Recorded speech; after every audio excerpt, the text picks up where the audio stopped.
आज हम आपको दिखाएंगे कैसे चर्च में 12 लोग तलवार लेकर घुसे, फिर प्रभु यीशु मसीह ने उन विरोधियों के जीवन में ऐसा बड़ा चमत्कार किया जिसे देखकर आप सभी हैरान हो जाओगे।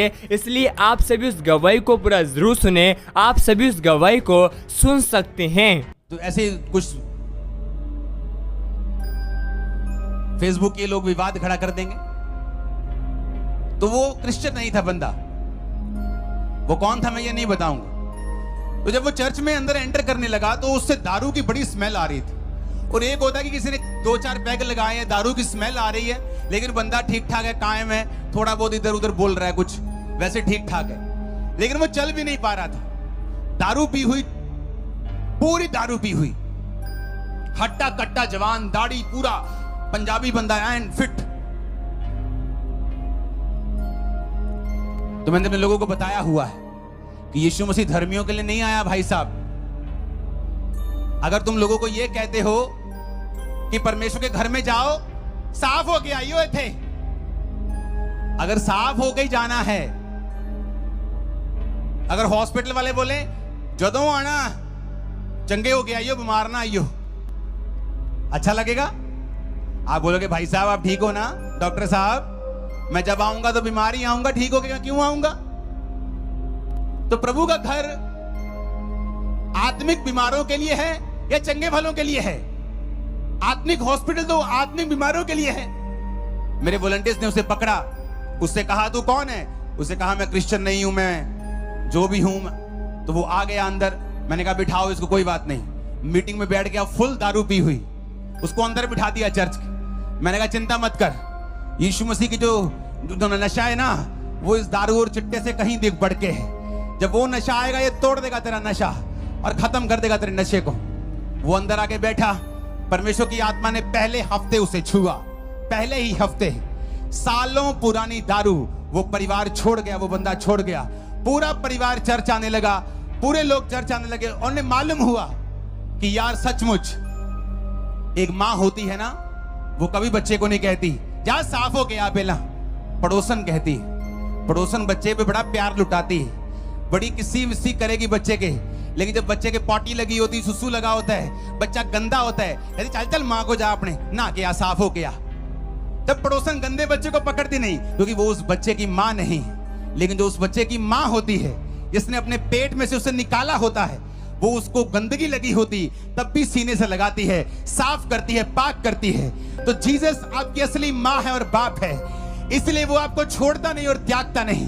वो आपको गंदे को पकड़ता है, पापी को पकड़ता है, बलात्कारियों को पकड़ता है, नशेड़ियों को पकड़ता है, उन्हें साफ करता है, अपने पास बुलाता है, साफ करके खड़ा करता है। और फिर पड़ोसी कहते हैं आ जावी तू बहुत अच्छा है, हालेलुया। तो मालूम होता है जीसस मेरा असली बाप है, उसने मुझे साफ किया है, रिजेक्ट नहीं किया।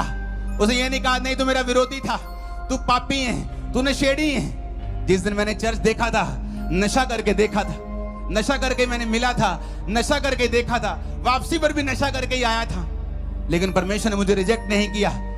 आत्मिक हॉस्पिटल आत्मिक बीमारों के लिए है, प्रभु के घर पापियों के लिए है। जब आप चर्च में आते हैं इसीलिए आपको मारा पीटा नहीं जाता, आपको इनवाइट किया जाता है।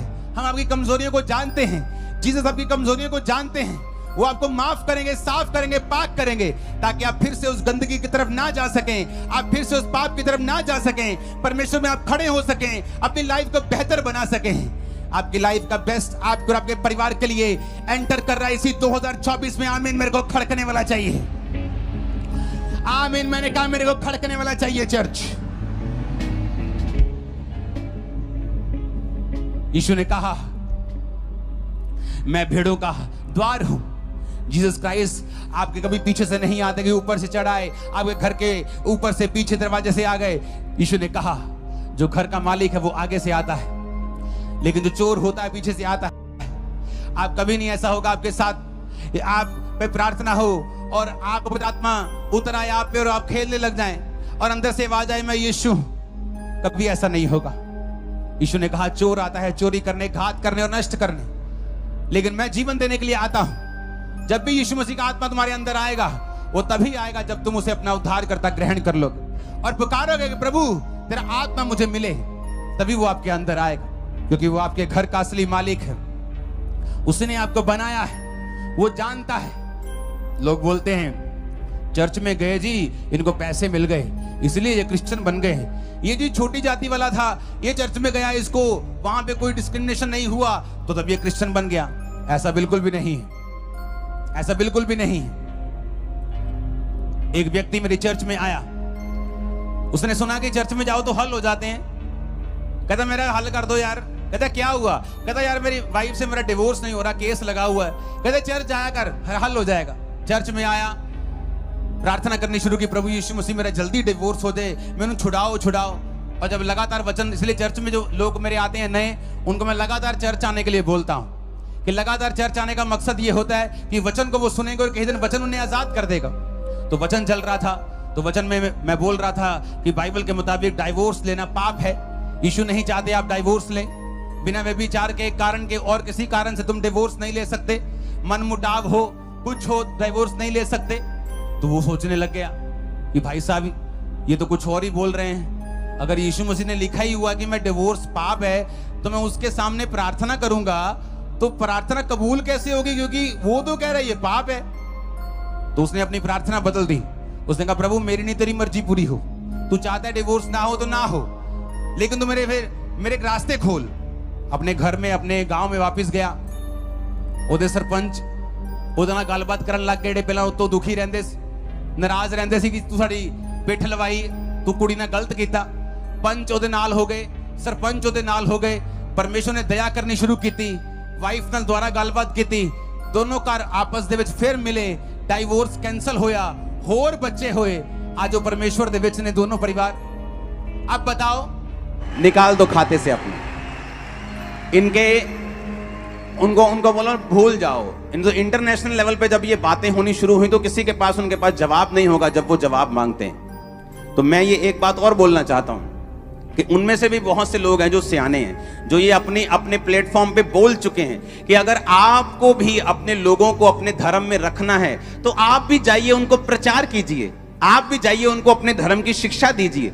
आप उनको मार कूट के अलग नहीं कर सकते। भाई साहब ये क्रिश्चियन कौम है, 12 को मारा कूटा 400 करोड़ हो गए। अब 400 करोड़ को मारोगे तो क्या बनेगा, तो देख लो तुम। ये क्रिश्चियन कौम माफ करने वाली कौम है, लेकिन डरने वाली कौम नहीं है। माफ करने वाले हैं हम, माफ कर देंगे जिसने मारा, लेकिन डरने वाले नहीं हैं। प्रीच, सुनो, प्रीच करते रहे थे, करते हैं और करते रहेंगे। मिरेकल्स होते थे, हैं और करते रहेंगे। कुछ रुकेगा नहीं। आमीन। कुछ भी रुकेगा नहीं, नथिंग, कुछ भी रुकेगा नहीं। और मैं आपको बता रहा हूं, अभी तो चर्चेस में लंगड़े चंगे होते और तकलीफ हो रही। मैंने कहा गलियों में मैंने स्पिरिट में देखा लंगड़े चंगे, और गलियों में आप लोग जाओगे, गलियों में, बाजारों में। आमीन, आमीन। अगर उस पास्टर को खरोंच भी आई है थोड़ी सी, तो उसका भी हिसाब जो है वो परमेश्वर लेगा। मैं आपको बता रहा हूं, जिस किसी व्यक्ति ने, आप इतिहास पढ़ के देख लो, जिस किसी व्यक्ति ने, जिस किसी देश ने क्रिश्चियन लोगों के साथ मत्था लगाया, उस देश, उन लोगों को परमेश्वर ने बहुत बेइज्जत किया, उनको तबाह किया। आप बाइबल पढ़ के देख लो। आप सभी इस वीडियो को भी छोड़ के ना जाए, आप सभी इस वीडियो को पूरा जरूर देखें। जैसा कि आपने वीडियो में देखा कैसे प्रभु यीशु मसीह के दास ने सामर्थ्य प्रचार को किया। आपको हम बताना चाहते हैं, जितने ही मसीह विरोधी हैं जो कि आज प्रभु यीशु मसीह के नाम का विरोध करते हैं, उन सभी की आंखें इस संसार के ईश्वरों ने अंधी कर दी है। क्योंकि प्रभु यीशु मसीह का वचन कहता है, सत्य को तुम जानोगे और सत्य तुम्हें स्वतंत्र करेगा। आप सभी को हम बताना चाहते हैं, आज जितने भी लोग हैं जो कि प्रभु यीशु मसीह के नाम का मजाक उड़ाते हैं, उन सभी को शैतान ने गुमराह कर दिया है। लेकिन प्रभु यीशु मसीह का वचन कहता है, हमारा प्रभु यीशु मसीह इस संसार में खोए हुओं को ढूंढने के लिए आया है। और प्रभु यीशु मसीह का वचन कहता है, तुम अपने सताने वालों को आशीष दो, जो तुमसे बैर करते हैं उनके लिए तुम प्रार्थना करो। आप सभी को हम बताना चाहते हैं, प्रभु यीशु मसीह का वचन कहता है, जो कुछ तुम प्रार्थना में विश्वास से मांगोगे वह सभी तुमको मिल जाएगा। इसलिए आप सभी जितने ही मसीह विरोधी हैं उन सभी के लिए विशेष प्रार्थना करें, क्योंकि प्रभु यीशु मसीह का वचन कहता है धर्मी जन की प्रार्थना से बहुत कुछ हो सकता है। और यीशु मसीह का वचन कहता है हमारा प्रभु यीशु मसीह इस संसार में धर्मियों को बचाने के लिए नहीं लेकिन पापियों का उद्धार करने के लिए आया है। और प्रभु यीशु मसीह की इच्छा है हम में से कोई भी नाश ना हो लेकिन सब अनंत जीवन को और बहुतायत के जीवन को प्राप्त करे, क्योंकि प्रभु यीशु मसीह का वचन कहता है अंत के समय में ऐसा होगा कि हर एक घुटना यीशु के सामने झुकेगा और हर एक जीव अंगीकार करेगी कि हमारा यीशु मसीह प्रभु है। आपको हम बताना चाहते हैं यीशु मसीह का वचन कहता है यूहन्ना 3:16 में, क्योंकि परमेश्वर ने जगत से ऐसा प्रेम रखा कि अपना एकलौता पुत्र दे दिया ताकि जो कोई उस पर विश्वास करे वह नाश ना हो परंतु अनंत जीवन को प्राप्त करे। आप सभी हमारे YouTube चैनल को सब्सक्राइब कर ले, क्या पता एक प्रभु यीशु मसीह का वचन आपकी पूरी जिंदगी को बदल दे। और आप सभी इस वीडियो को एक लाइक करें ताकि YouTube हमारे इस वीडियो को लोगों तक पहुंचा सके और लोग नरक की आग से बचाया जाए। प्रभु यीशु मसीह आप सभी को बहुत आशीष दे।